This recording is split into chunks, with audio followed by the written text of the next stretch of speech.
What's up, everyone? This is the Daily Fix podcast, Fantasy and Frames daily fantasy football podcast with your hosts. I am Keith Fleming. With me, as always, my good friend, Joe the Brain Matz. What's going on, Joe?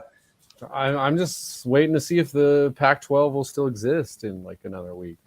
Who knows with college football? Well, if it's not in the SEC, I don't really consider it college football, so in fairness.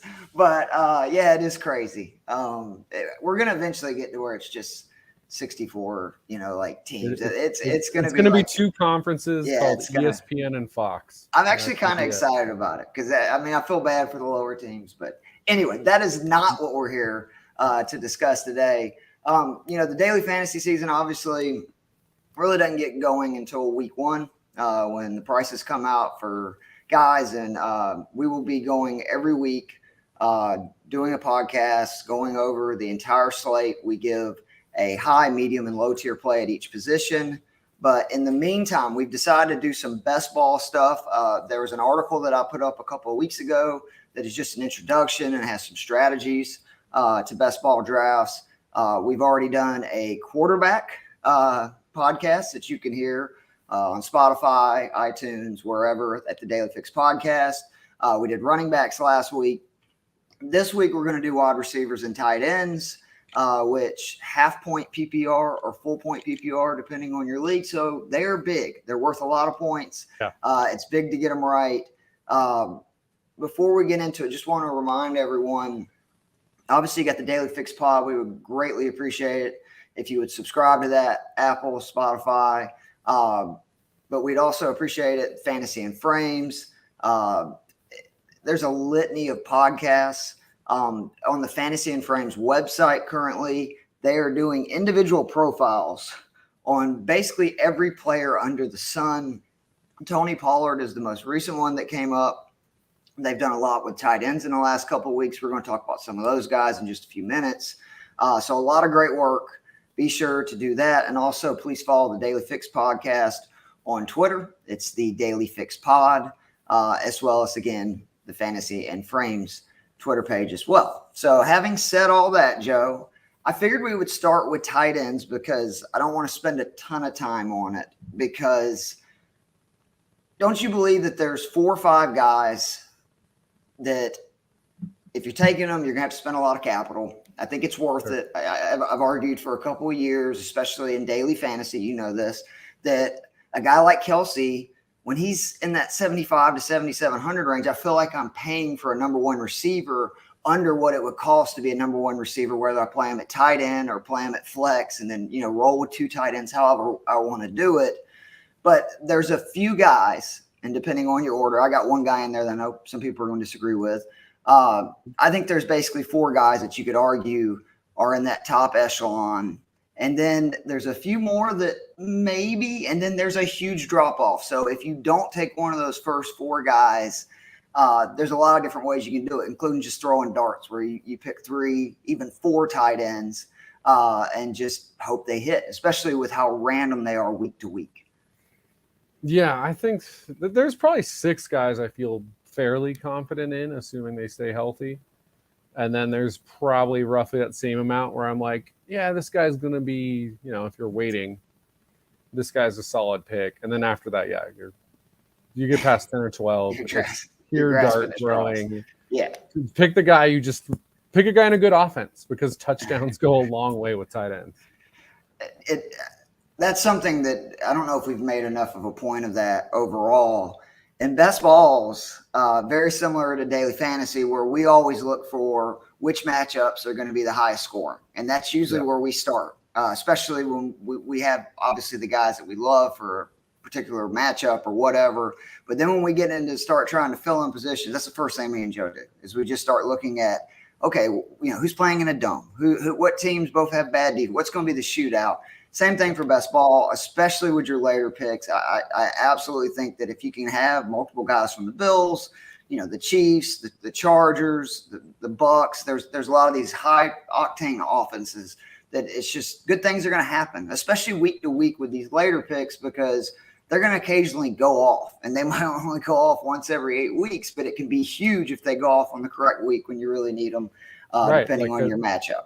Like no Gronk, do I think Cameron Brate's suddenly going to be an elite tight end? No, but is he going to catch a couple touchdowns that he wouldn't have got last year because Gronk was there? Absolutely. So that's the sort of thing that you're looking at when you get later into it.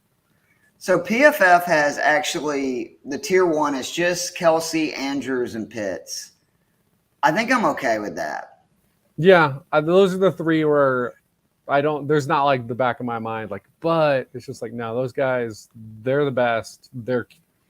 They're probably all the number one, wide receiver in their offense, really. So, yeah, so I'm all in on those three. Can I give you one other name that I think belongs there? Okay. And it's not George Kittle. The injuries, I know in a best ball, that'd probably be the one place that you could roll the dice more than even in traditional ones. But he's banged up all the time. I mean, even when he's playing, he's always got that questionable tag, it seems like, right? And we also have the QB question there. Yeah, it's very fair. I still love Kittle. I would very narrowly probably still have him number 4 over the guy I think you're about to say, but I think there's a good argument for what the guy you're about to name. All right, it's Dalton Schultz for the Dallas Cowboys.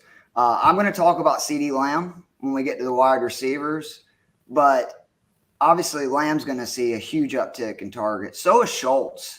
Mm-hmm. And if you just look at the way Dak used him last year, I think he could have a monster year this year, a huge leap, because I believe Cooper was like almost 19% of the target share. And I think a majority of that is going to be split between CeeDee Lamb and Schultz, who already were in the 15 to 20% target share. And both of them could see a huge increase. Again, it's an offense that we know is going to be up-tempo. They're going to score points. Some people think the defense is going to be good. Other people think it's going to be questionable because of the pass rush. It just depends on who you are. But let's put it this way. I trust Schultz outside of Kelsey, Pitts, and Andrews more than any of those guys, including Waller, because I'm really worried about Waller with Renfro, Adams, everything. Yeah. I just don't see how his production is going to be the same, to where Schultz has a great chance to do the opposite of what we know Waller's going to do. Even if Waller does 95% of it, his is going down from last year. With Schultz, I have no doubt his numbers are going to be better than they were last year if he stays healthy. Yeah, I mean, obviously Waller had injuries last year. Kittle's has injuries pretty much every year. But Dalton Schultz, if you look at the last 2 seasons combined, because I know last year he had a really good season, but even expanding it out to 2, he had caught more touchdowns than Waller or Kittle. Kittle actually, over the last 3 years, has gotten 13 touchdowns, and Schultz has 12 over the last 2. So, yeah, I think there's you might be talking me into it. I might be going Schultz number 4 now over Kittle. Because like you said, the production was already good. 800 yards, 8 touchdowns. And now, his target share looks to be going up. And we know Dak is good. We don't know what Trey Lance is. And, Devontae Adams tends to feast in the red zone. So that could hurt Waller as well. So, I think if you're going after those first 3, there's a really good argument Dalton Schultz should be the guy. And there's a good chance in your draft you can get him after Waller. Exactly. And that's the main reason I'm pointing him out so much, is I think he's a guy that you could wait that extra round, maybe even 2, depending how the runs are on receivers, quarterbacks, and running backs, and get you, in my opinion, right at that tier 1 tight end for a lot less equity. I wanted us to go through and give 4 guys at tight end, because I don't want to spend too much time, because obviously we've got to talk about receivers. There's a lot of those guys. There are many that we like. I'm going to start with TJ Hawkinson. Is that okay? Yeah, go for it. All right. So we know that if it was not for the injury last year, Hawkinson was his way to that monster year we had all been waiting on. There was 5 games left in the season. He missed all 5 of those. At that point, he was 6 points in points scored per game. I'll get there eventually. For tight ends, 5th in targets per game, 1st in air yard share, and yards per route run. The Lions' offense looked like maybe they kind of figured something out. I guess Jared Goff is competent now, which he's always kind of been, in fairness. We know he's always loved to throw to tight ends. We've seen that over and over again. And to me, I know a lot of people are worried about the target share. And I understand that. But Hawkinson has always been the guy that's getting blanketed with double coverage all the time. And when Jameson Williams gets healthy, I can promise you that St. Brown, Williams, and Swift are going to take some attention. And I just think that's going to leave Hawkinson for a lot more of the short receptions, which is really what's prevented him from being, that mega tight end like Kelsey, because he has plenty of the 20-yard plays, the big, down the field plays. He just doesn't get a lot of catches over the middle because they blanket him, especially off the line so much. I think that's going to open up for him. And I could see a situation where he sees less targets, but still has a better season. Yeah, that wouldn't surprise me at all. I mean, we were big on him early last year from the very beginning, and it paid off great those first 2 weeks. I mean, he was a target machine. Yeah, 16 receptions, 160 yards, 2 touchdowns those first 2 weeks. It was great. And then defenses adjusted because there was no one else to threaten you on that Lions team outside of the running backs. And I think, Amon-Ra St. Brown busting out over that last month, I think it benefits him. Like you said, the target share might not be the same, but, if the offense is moving the ball better, that helps you out a lot. So, you can get him later this year, at least from projections. That's also last year, which to me, that's always good. And he is about at that age. Tight ends, they're weird. They take a little bit longer than other positions. We were talking about this the other day, right, Joe, that we ought to just start looking for these athletic tight ends in their, mid to late 20s that once they've hit like year 3-4, it could be year 3-4, it could be year 6-7, but eventually they find their way. Hello, Jared Cook. You just don't ever know. Why don't you give me one of the guys that you like? One of the guys I like, speaking of that, and this is kind of my deeper cut based on all the rankings I've seen, is Evan Ingram. I mean, that's a guy who peaked literally in his rookie season. He was honestly up there with the greatest, just pure receiving numbers, rookie seasons in tight end history for the Giants. I mean, 64 receptions, 722, 6 touchdowns. That doesn't sound amazing. If you look up, it was basically better than Pitt's. Though. I mean, he had more touchdowns, almost similar yards. The Giants have a weird thing where between him and Shockey, we've had receiver or tight ends who peaked year one and then never quite lived up to the hype.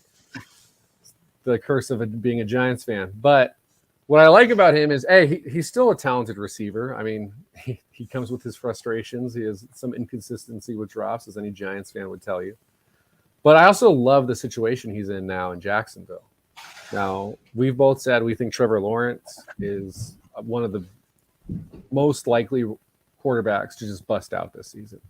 That was the worst possible situation for him. Just objectively terrible coaching, lack of weapons. They've added some people. We'll see how much better the line is. But what I really love is Doug Peterson for Lawrence and for Ingram. Because if you look at Zach Ertz, first 4 seasons with Doug Peterson, 3 Pro Bowls, at least 70 receptions, 800 yards, and 4 touchdowns those first 4 years. 5th year, he got banged up. He also had a lot of competition at tight end with Dallas Goedert. But the point is, Doug Peterson likes his tight ends. And now Evan Ingram is there. He's a great super post-hype guy that you can get outside the top 20 tight ends in some drafts. So, and again, we're talking best ball. We're looking for guys who could go off. Evan Ingram is a guy who has the talent to go off. So if you want to wait or you're trying to get that second tight end, I'd look at him hard.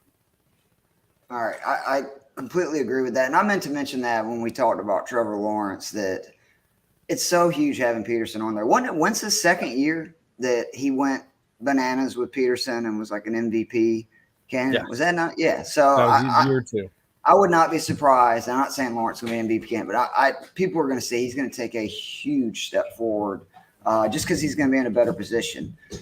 Cole Comet is the next person, which, again, both Cole Comet and Irv Smith are 2 guys I'm going to go through real quick. Jonathan from Fantasy and Frames has had articles up on them in the last 2 weeks. For the dynasty targets, you need to go read those. You can get a lot of more detailed information than what I'm about to give you. But Cole Komet, I mean, people who listen to this podcast know I'm very high on Justin Fields. I keep, buying more and more shares of his stock.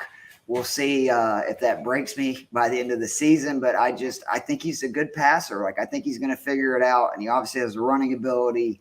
And as I said last week, they don't have a lot of people to throw the balls to. So Cole Komet is going to see just a ton of targets. And I think that he's a little lower than he should be, and it's because let's get the elephant in the room out of the way. He had a donut. Me and him had the same amount of touchdown receptions last year for tight ends in the NFL. And in the last 6 years, there has not been one other tight end who's had at least 80 targets and not scored a touchdown. So I think it's a fluke, an anomaly. Oh, yeah. And tight ends have that ability where, 1 year they'll have 2 or 3 touchdowns. The next year they'll have 10. The big things to me, he was 11th in targets for tight end, 8th in target yards. And again, this was just a rookie.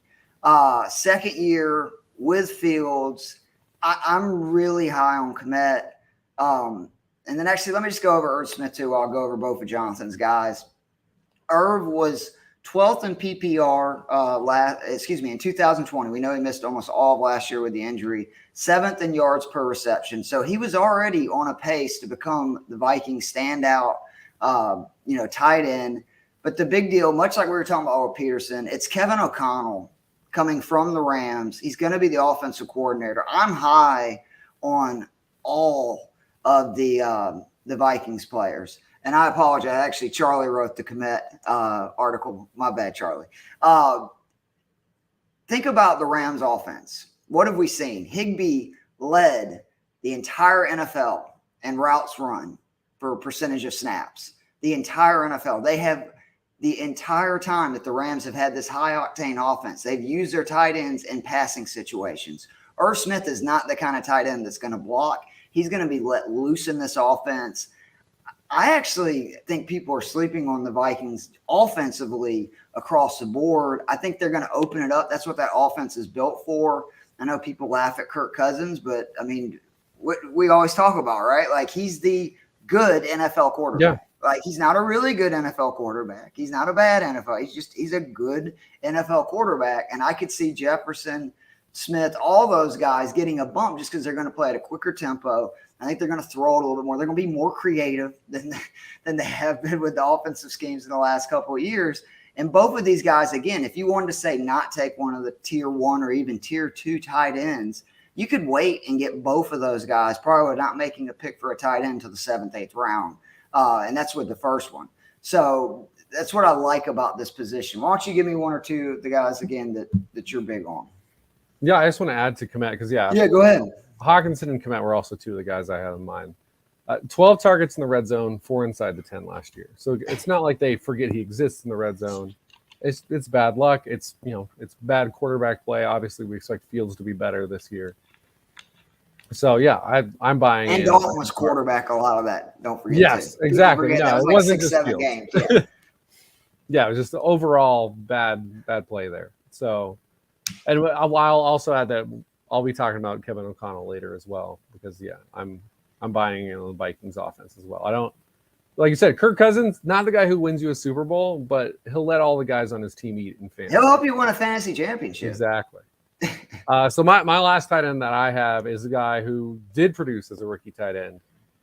And I'm willing to bet on him as not an Evan Ingram where he's going to just fade out for 3 years.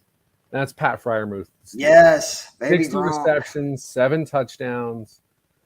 People forgot about him because he was in the same tight end class as Kyle Pitts. A lot of years, including the year prior, and I would say this year as well, he would have been the top tight end. 8th in PFF receiving grade. That's right behind Dalton Schultz. He is a good receiver at tight end. He also doesn't come off the field. He's not someone where it's a run play, he's out. No, he's in every single play. And what's the Steelers quarterback situation look like? It's Mitchell Trubisky for, we'll see if it's any games. And then you're going to have a rookie Kenny Pickett. And we all know rookie QB's best friend is going to be the tight end. And also, it's nice. They're not going to be able to focus in on him Hawkinson style. Deontay Johnson's there. They've got some receiving talent. Got some young rookies there too. But also the offensive line's not great, which again means funneling more passes to the tight end. So I really like him. I think he finishes as a top 10 tight end. That would be my guess in fantasy. So if you can get him as a 13th or 14th, which he's going to go in a number of drafts, and then he ends up as the 7th or 8th tight end, you're feeling great. Got any other ones? Those are the main ones. Let's get into the Flyers then real quick, because I do want to talk about this. The first name that comes to mind is Haydenhurst. I think he fits the description that we were just talking about. Athletic tight end, has kind of overall underproduced to what people have expected for the first 5-6 years of his career. But now he's going to an offense with arguably the next great quarterback, obviously surrounded by some very dangerous weapons, which when you're a tight end on a team surrounded by guys that are all really fast, really talented dudes, you're open a lot, which is good. And CJ Uzmaha is gone. That was 63 targets last year. And no offense to Drew Sample. Drew Sample is not going to be their receiving tight end. He's more of a blocking tight end. So, I mean, Hurst is going to get 60-plus targets. He was definitely he was okay in Atlanta last year. Like, he did have some good games. But I just think in that offense, and he's right now the 25th tight end, he could potentially have a big season. Look where CJ finished last year in tight ends. I think he was like 8th or 9th overall. So it has that potential. Yeah, I like that one. What about Cameron Brate? I know you had mentioned him earlier.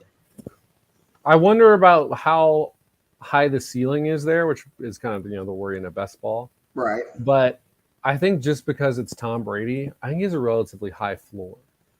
So if you're taking some risks and you're just like, I need someone who's going to give me points. And again, I think the touchdown numbers will be decent. I think he's catching 5 or 6 touchdowns. So again, he's a guy who's going in the 20s. So what about? I like that, but I don't think there's like much top 10 potential. That would be my one issue with Cameron Brate. So what do you think about Cade Otten, who is the Washington? He's 23 years old. There was a report that came out from Scott Smith on the official website that he believes that he could end up being the replacement or best answer to replace Gronk. He's currently tight end 44. But he's moving up the charts, obviously, the more of that kind of information. He's moved up 11 spots just from, I guess, whenever they updated this last time. Guys like him and Isaiah Likely in Baltimore, I know people say, well, Mark Andrews, Baltimore runs a lot of 2 tight end sets. These young guys like that, again, when you get to later rounds, just throw darts, right? Yeah, absolutely. And again, we know Tom Brady likes tight ends. So, go back. Look through, all the pre-draft stuff, and if you're feeling him, throw the dart. Although again, the risk is with the rookie tight ends, it usually doesn't work out. Last year we had 2 exceptions, so it happens, but I wouldn't bank on it. Which again, you're not if you're drafting him like 30th among tight ends, which I don't even know if 30 tight ends are going to be going in a lot of drafts. But he's a guy you can throw in at the very end, like last pick of your draft, and be like, hey, maybe this hits. In the few that best balls I've played, most people do end up taking 3 tight ends. Like, unless you have like a Kelsey or something. Injuries and stuff. Yeah. So if you're throwing him in at the very end, I like it's that. It's also, again, a position that the variance week to week is just nuts. And you can also, I don't know if this is what I would do if I'm only taking 3 tight ends, but, get him and Brate. You can draft them both late. And if either of them happens to really take a stranglehold on that position for the Bucs, you're in good shape. And that's the last thing I want to talk about was 2 other pairs that I think it wouldn't take a huge capital to take. But if you end up taking Ertz, who is right now around 9th in most rankings, I think you got to take McBride as well. Yeah, I like 27th. That. Pair them up, right? Yeah, because McBride is also, Otten didn't get a ton of looks in Washington's offense. McBride was the CSU offense. Now, that was one of the reasons he didn't catch a lot of tight ends is because everyone just swarmed him when they got into the red zone, and the CSU team was not very good. I lived in Fort Collins. You watch his game tape, though. That guy is an animal with the ball. Yeah. Like, it's fun to watch him play football.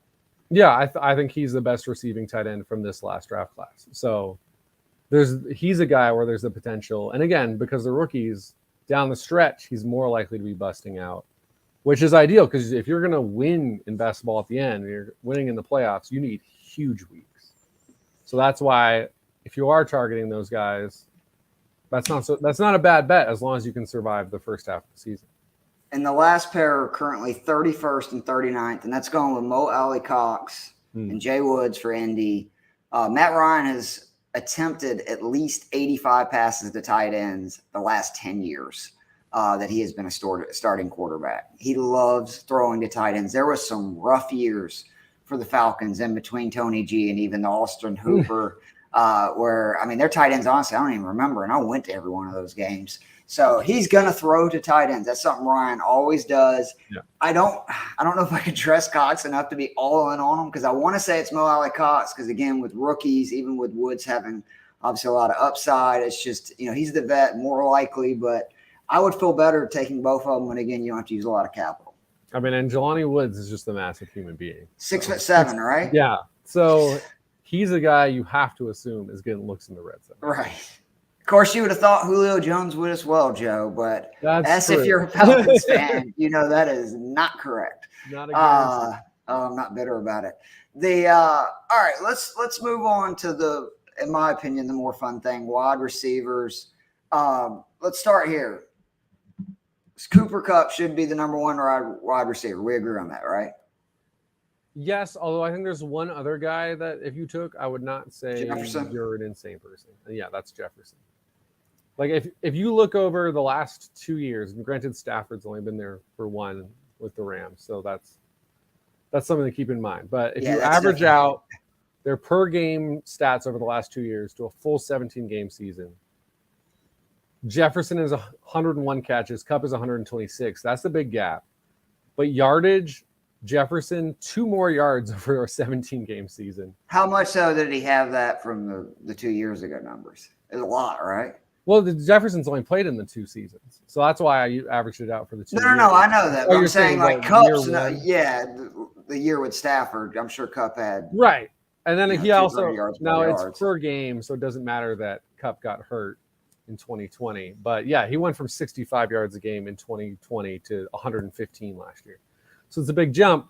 But I think there's also an argument to be made that Jefferson could make a similar jump in receptions and even yards because O'Connell's coming from the Rams offense. Yep. So if you put Jefferson in more of the situations that we saw Cooper Kupp doing, and keep in mind that a guy like Wan'Dale Robinson was the highest graded receiver in the SEC last year. His offensive, or maybe his head coach, I can't remember, but whoever's calling plays for that Kentucky offense was a former Rams assistant. And they were putting him in the Cooper Kupp role. So this is a role that is fantasy gold. And now you're putting in a guy who was already a top 5, really top 2 or 3 fantasy wide receiver in Justin Jefferson. So I wouldn't be shocked if he took over and ended up being number 1. But you can't not say Kupp after having the statistically greatest wide receiver. Forget that, Joe. You don't have to get into the statistically, but you're right. Like his targets were absurd. We went over everything was absurd, including the playoffs. It didn't stop. Thank you. That was what I was going to get into. In the Super Bowl, in case you forgot, OBJ goes down. Their tight end, for whatever reason, I don't know what happened to him, but they didn't play Bland. I mean, they were the walking wounded, and Kupp and Stafford have such a good connection. In year 1, by the way, we're still in year 1. That they're just like, all right, we're going to go win the Super Bowl by ourselves. And that's exactly what happened in the second half. Stafford in year 2 is going to be better. You made the point when we talked about quarterbacks that we always talk about rookies and how much it helps them. It's the same thing for Stafford. He had played, with the Lions where they change the offensive system every year. And it's like he went from driving a Pinto to driving a Porsche all of a sudden because he's got one of the best play callers in football, scheming. And again, if OBJ was coming back and was healthy, I'd be a little bit more concerned. I think Allen Robinson is going to have a good year, but Cooper Kupp is going to, again, just get so many targets, and we've already seen it. Again, I'm not knocking anybody taking Jefferson. I just think that Cooper Kupp is a slam dunk. If Stafford stays healthy, I think he's got a great chance to lead the league in all those categories again this season. The tier 1, by the way, and I'm sorry, I meant to go over that real quickly. I personally think it's just those two guys. I know a lot of people have Chase, Diggs, Adams, including PFF. I'm sorry. I think they're a little below that. I think it's Kupp and Jefferson, and then you can start with everybody else. So let's take one or two from each tier, and we'll kind of go through these things. I'm going to start with CeeDee Lamb. He is in that tier 2 range. He saw an 18 and 20% target share his first and second year. Amari Cooper is gone, and I think that CeeDee is going to finally be unleashed. I mean, he could get to 25, 26% target share. I think it could actually even be higher. They're going to throw a lot. We know that about Dallas. We know they're going to play at a fast pace. And last year, Lamb was top 20 in routes versus run versus zone. It's man-to-man versus zone. And in the 87th and 90th percentile versus man and press. CeeDee Lamb is, I think, out of all these guys, and this is no disrespect to Jamar Chase, Devontae Adams, Stephon Diggs, I think Lamb has the best chance to, when this season is over, be in that Jefferson Cup conversation where he could challenge them because, again, Dak threw to Cooper a lot. Who's their number 2 guy other than Schultz? And I think the biggest question we had in big games down the stretch last year was, why are they not making an effort to get Lamb the ball? I think that's going to be something that they make an early and often deal. And again, he has put up a lot of points without nearly the target share, without nearly the looks that a lot of other really talented receivers have. I'm big on CeeDee Lamb. No, I'm with you. I mean, for the record, it's Michael Gallup and James Washington are the other 2 receivers there who are figure to play a lot, and they're both fine. Mm-hmm. You know, no one's like they're bad receivers, but are they Amari Cooper? No. So I think CeeDee Lamb is the clear number 1. And I mean, I've loved him since he came out of college. So I'm with you. And the year 3 jump is real for wide receivers. Yeah, years 2 and 3 are normally the jump. Occasionally you'll get like a year 4, which I think was when Devontae Adams really broke out, but tends to be 2 and 3. So any type of fantasy you're doing, whether it's best ball, whether you're starting a keeper league, whatever you're doing, look for those years 2 and 3 receivers. Now we are seeing more and more rookies bust out, as we, Justin Jefferson, Jamar Chase, we just talked about. But 2 and 3 tends to be when it really happens. But going in the opposite direction, with more of a veteran, I think you got to look at Mike Evans. With Tom Brady's back. If Tom Brady wasn't back, then we would not be talking about Mike Evans right here. But I mean, this guy's a touchdown machine. 27 touchdowns in the 2 years with Tom Brady in Tampa. So he's a monster in the red zone. And it's not new. He had 2 12-touchdown seasons before that. And now we don't know when Godwin's going to be back. It's looking bad. Gronk is gone.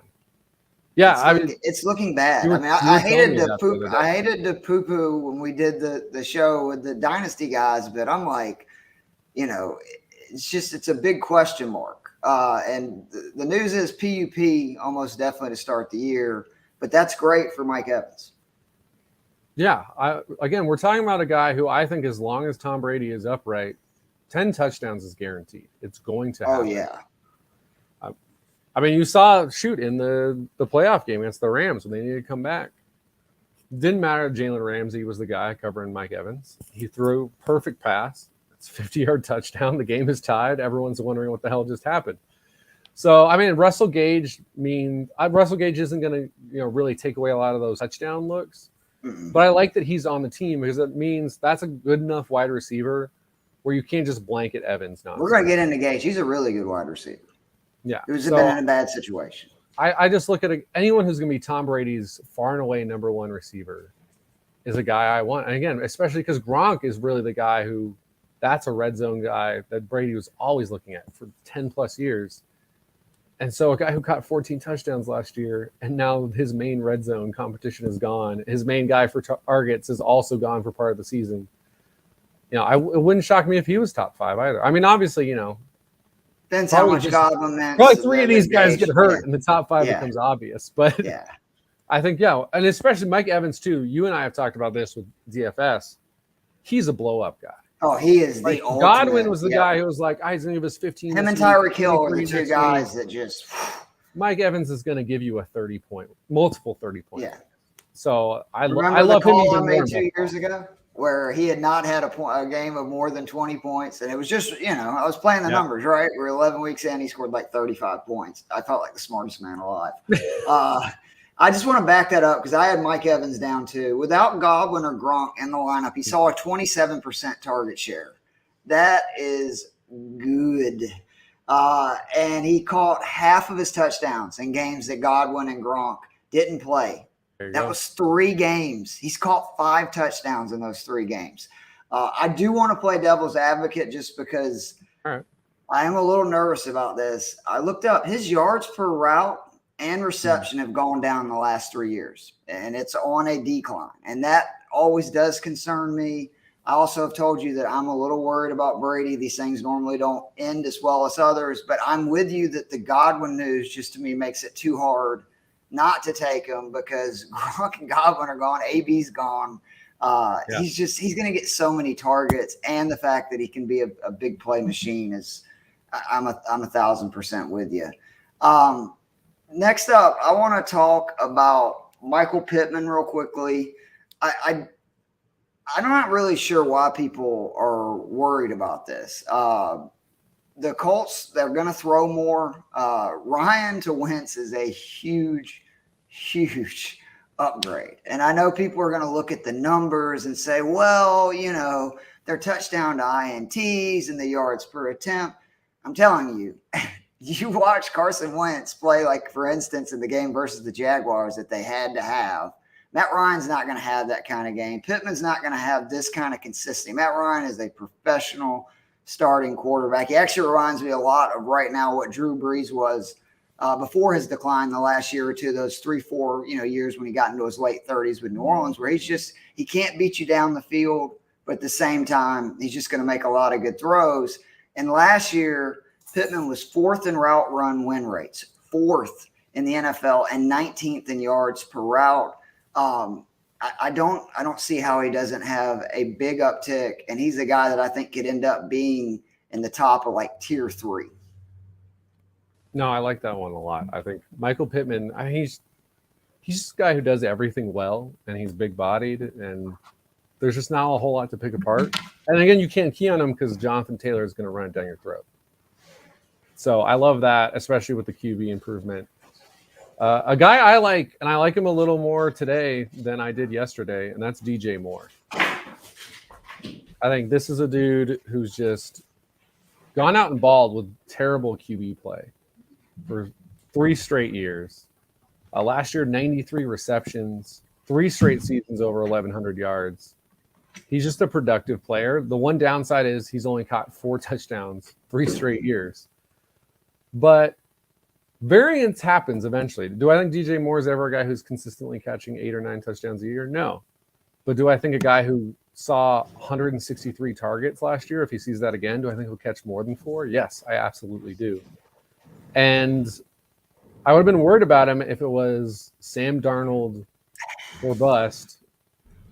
Or I guess they did draft why am I blanking on the Ole Miss kid's name? Oh, man, now you're going to make me blank on it. We'll get it, Joe. It's been a while since the draft prep. But, before it was Sam Darnold, or we're going to see Matt Corral. That's his name. There you go. Now Baker Mayfield's there.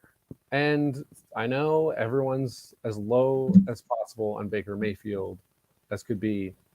But he was injured last year. The year before, he took that team to the second round of the playoffs. He played extremely well. I also like that he's going to a place that I assume is going to run a lot more 3 wide. Baker passed the ball a lot better when they went in 11 personnel, but Stefanski really likes his double tight end sets because he really likes to run the ball. It wasn't as good as Stefanski is as a play caller. It wasn't really the right mesh with Baker. So going to the Panthers, where my old friend Ben Mcadoo is running the offense. And say what you will about Ben Mcadoo, the guy loves 3 wide receiver sets. I believe when he was on the Giants, we were running it about 90% of the time. Hopefully he's gotten a little more inventive and won't be quite that high anymore. But I expect Baker to eventually take that job.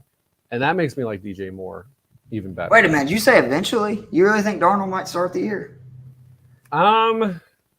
I think there's a chance just because he has kind of a head start with the playbook and everything. But I guess I would probably bet on Baker. But even if Baker doesn't have it, by the end of September, he'll have it. Like, Sam Darnold stinks. I don't think there's a question about that. And you also hope the offensive line, which was terrible last year, will be a little bit better. They added Ekwonu at left tackle, so that helps. And then, yeah, as Jorge was bringing up, yeah, Terrace Marshall's there. Hopefully will help, right? Take some attention I think away. you got Terrace Marshall. Robbie Anderson's not terrible. Rashard Higgins is there too. There's at least decent wide receivers. But yeah, DJ Moore is the clear number one there. This is a guy who's been productive, and especially he's much better in half point and even more so full point PPR because he's going to get the receptions. It's just the question of, does variance turn around and help him this year with the touchdowns? Because I think he's due for a much bigger touchdown season. And if he gets that, he has a shot at making top 10. I like that. I'm going to talk about Scary Terry McLaurin next for my second guy in tier 3. He just got paid, which always helps. But I know I just talked about how Wentz was, I don't want to say bad, but just Ryan is such an upgrade in Indy. But in fairness, Wentz is an upgrade to Washington and what Terry McLaurin has seen. Wentz had 27 touchdowns to 7 picks. Washington quarterbacks were 15 touchdowns to 20 interceptions for the season. They're going to be down a lot. McLaurin is one of the more scarier down-the-field receivers in football. He's got breakaway speed. He can burn you deep. And Wentz is one of the better downfield passers in the NFL. That is one thing Wentz still excels at, is throwing the deep ball. I think Terry McLaurin could have a monster year for Washington, especially if they're as bad as I think they're going to be, because I don't know who the other weapons are. They got a lot of guys like Curtis Samuel, De'Ami Brown. They got some good pass catching backs, obviously, in Gibson and McKissick. But I could see McLaurin having a really big year, and Wentz has proven that he has favorite receivers that he throws to at every stop that he's been to. And I think Terry McLaurin is definitely going to be the guy this year in Washington. Yeah, I've been confused at where I've seen McLaurin ranked in a lot of places. I don't quite understand why he wouldn't be even better. Look at the guys he's had. Like, for real, it's been rough. He is the Brandon Cooks of the NFC. It's like he can't ever seem to get a great quarterback. Yeah, like, say what you will about Carson Wentz, but and I know Brady had Cooks for 1 year, but you know what I mean. Cooks has had a lot of bumps. Yeah, so I like that. A guy I'm looking at, and this is, normally you're don't want to be too high on number 2 wide receivers in the lineup, but I think this guy is a big breakout potential, and that's Gabriel Davis from the Buffalo Bills. I mean, there are a lot of targets have left that Bills offense. Emmanuel Sanders is gone. Cole Beasley is gone, and the headaches that he brings. Between the two of them, that was 184 targets last season. So that's a lot of targets, and Gabriel Davis is going to take them. And as far as best ball goes, if you're wondering what his high-end potential is for one game, just cue up that Kansas City tape from the playoffs, because my God, he was just toasting. I mean, granted, it was Kansas City, so I'm not saying like he's going for 4 touchdowns at 200 yards every week, but in that offense, it could happen a lot. Yeah, and again, the upside to having Stephon Diggs on your team is no one's keying on you. You're getting the number 2 corner, and the safeties are always going to be gearing towards wherever Diggs is. So I think Gabe Davis, he could have. I mean, again, you look at like what Godwin and Evans were doing. That's the sort of thing we could see in Buffalo this year, because Buffalo is going to be awesome, and he's going to benefit from that. I had Gabriel Davis too in my tier 5. He is top 5 in end zone targets the last 2 years. Yeah. I want you to think about that. He's top 5 in and end zone targets. And he wasn't a top 2 receiver on his team. Like, so, think of the potential there. Here's the backup to that. Again, if you're looking for, he probably needs to be at the top of your list. He ran 200 less routes than Beasley and Sanders, but still had the highest wide receiver 3 rate of the 3 of them. Think about that. 200 less routes the last 2 years and still outgraded them. you're talking boom bust potential. I mean, well, not bust, but I'm just saying the boom potential is just unreal. And I don't see any way he doesn't at least become a productive. If you just look what Beasley and those other guys have done, especially again in this Bills offense, where it seems like one of them each week seems to go off, and it could be a different guy.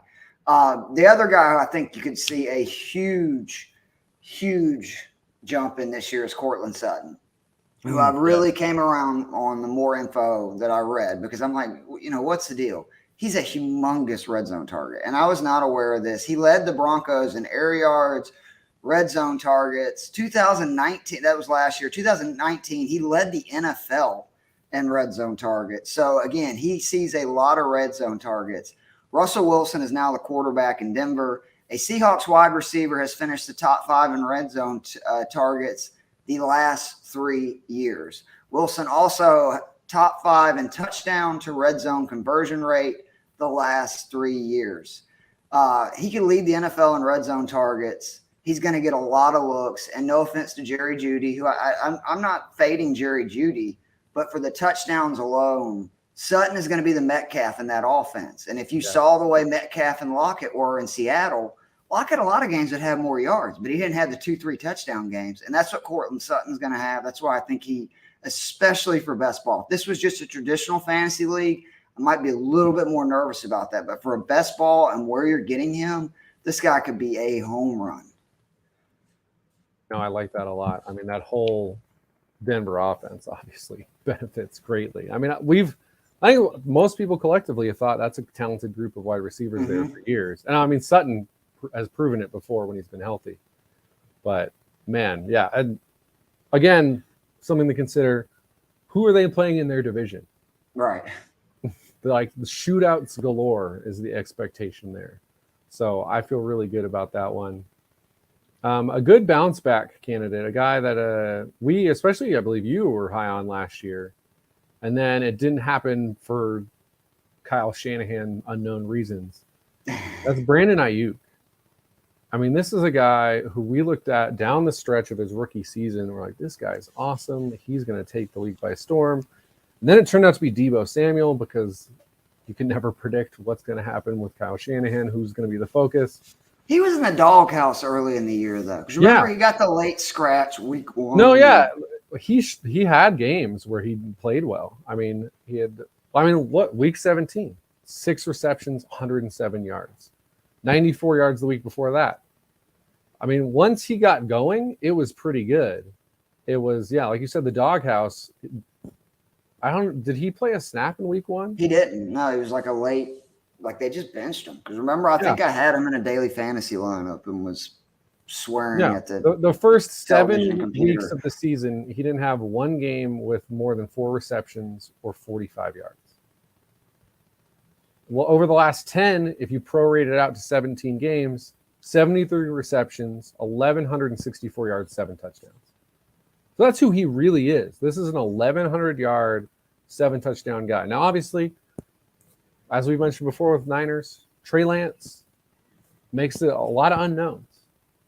Does the offense, could we see a Lamar Jackson type Ravens season from the Niners, where this offense is just surprising people with all the creative stuff Shanahan's doing?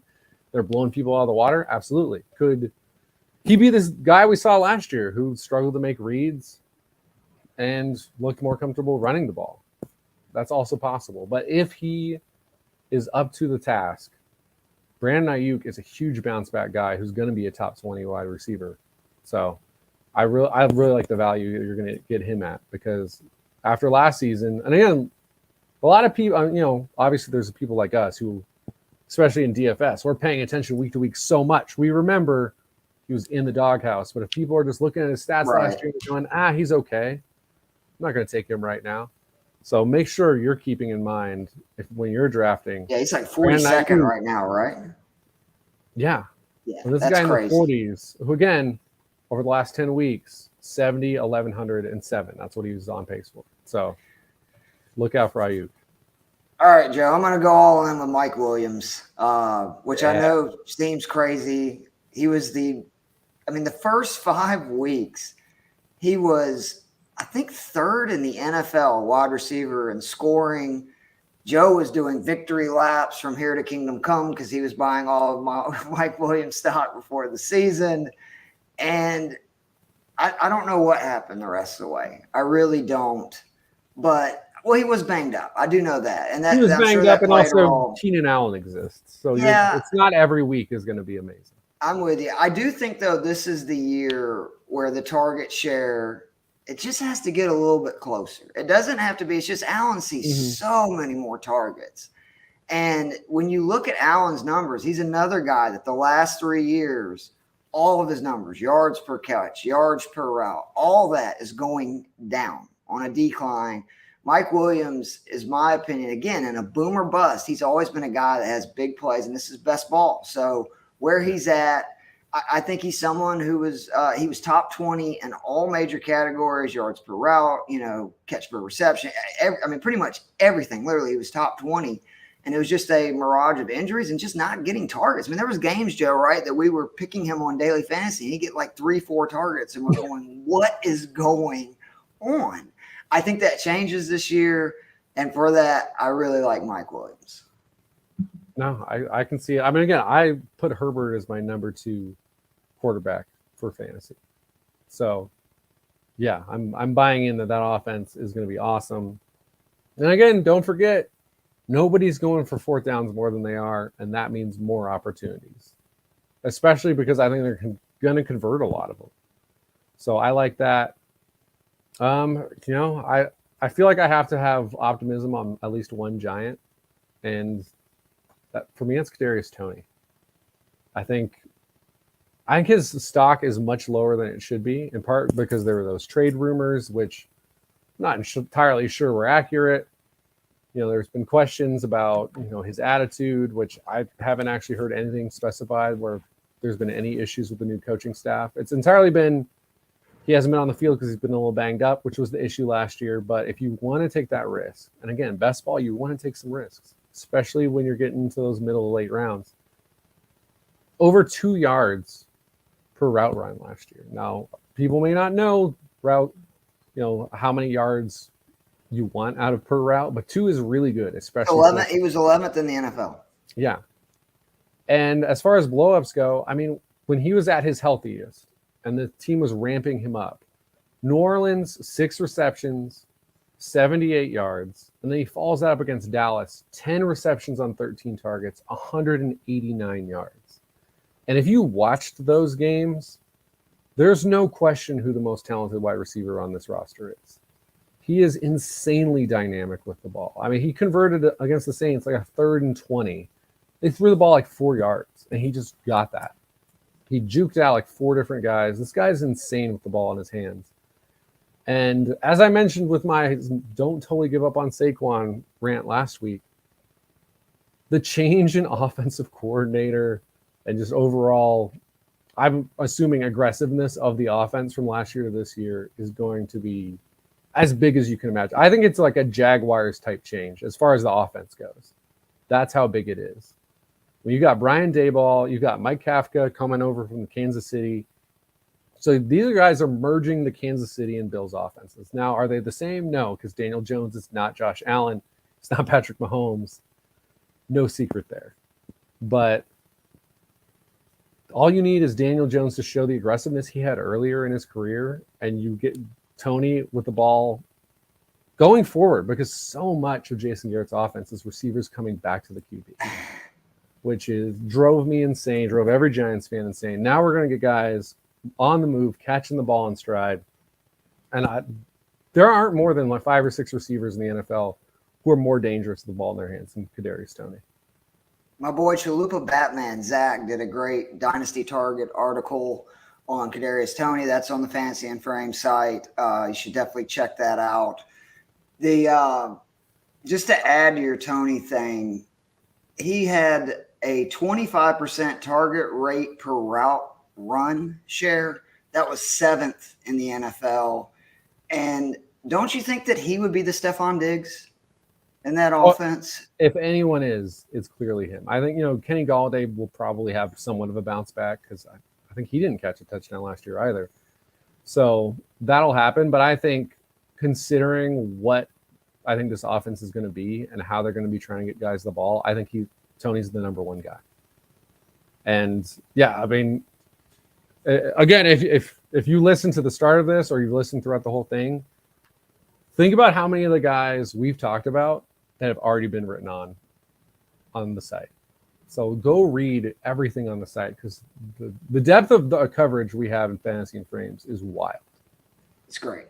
So we've gone long enough. Jameson Williams needs to be brought up. Anybody who followed my work on him in the draft, I kept telling everybody he was the number one receiver in that class.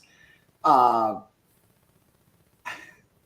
just, again, want to go over it. This guy is a unicorn, like an absolute unicorn. It's like if you could just take Tyreek Hill, give him some of the Captain America serum, that is what would come out, would be Jameson Williams. He's just a little bit bigger, maybe a little bit faster, probably a better tackle breaker. In college, he was 13th in yards per route run. That's with every wide receiver that saw at least 50 targets. Think about that in college football. With all of them, he was 13th. Second in routes run intermediate, top 16 in short and intermediate targets.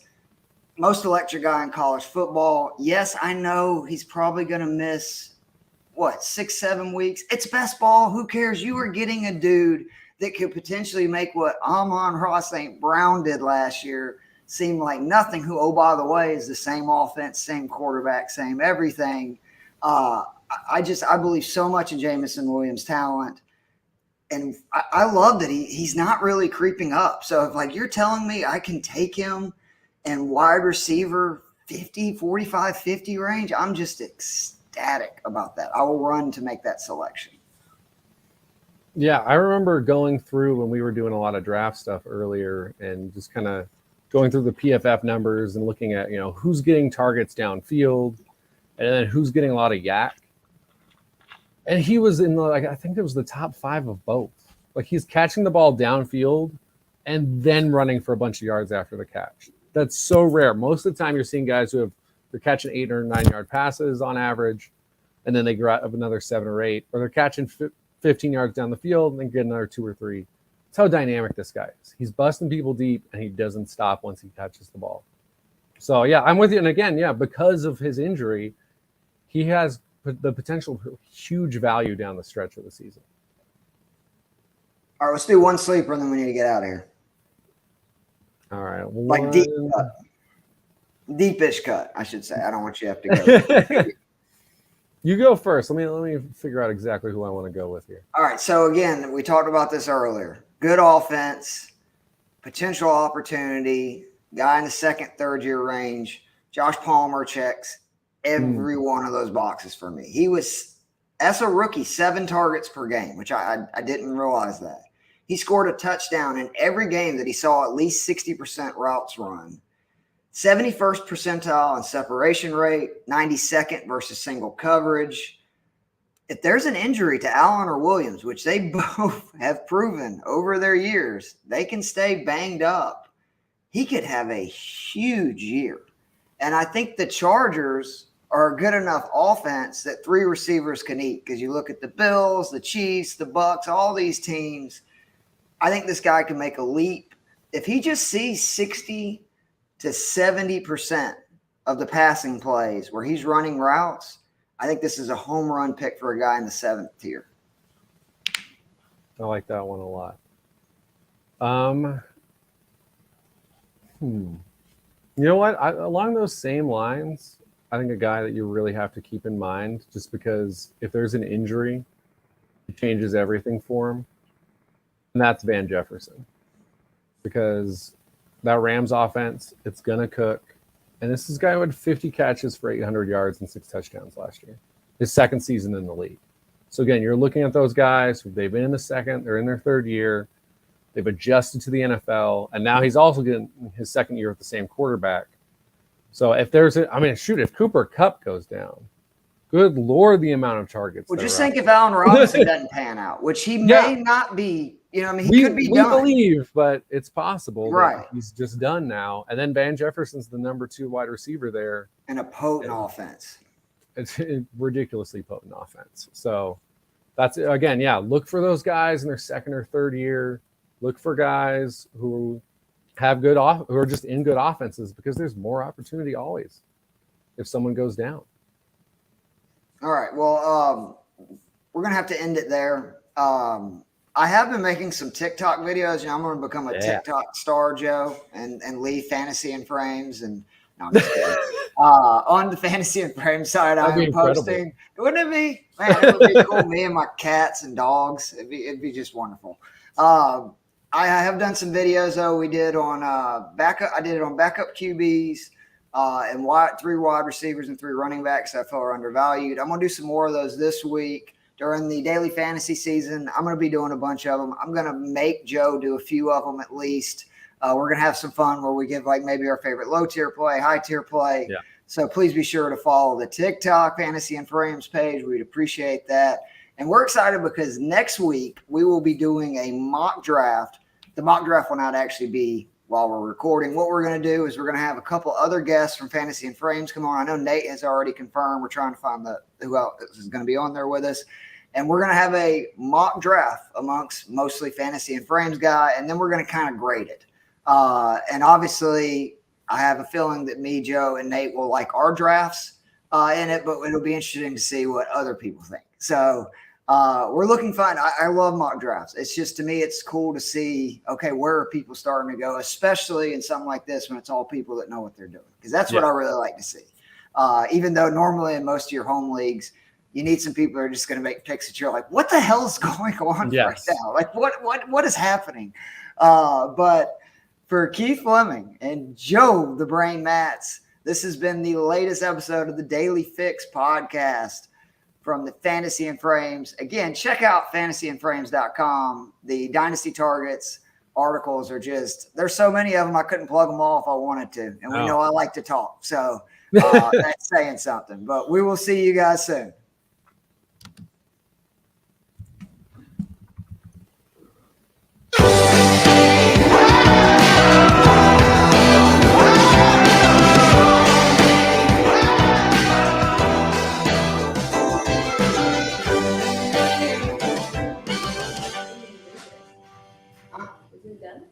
Thank you. Goodbye.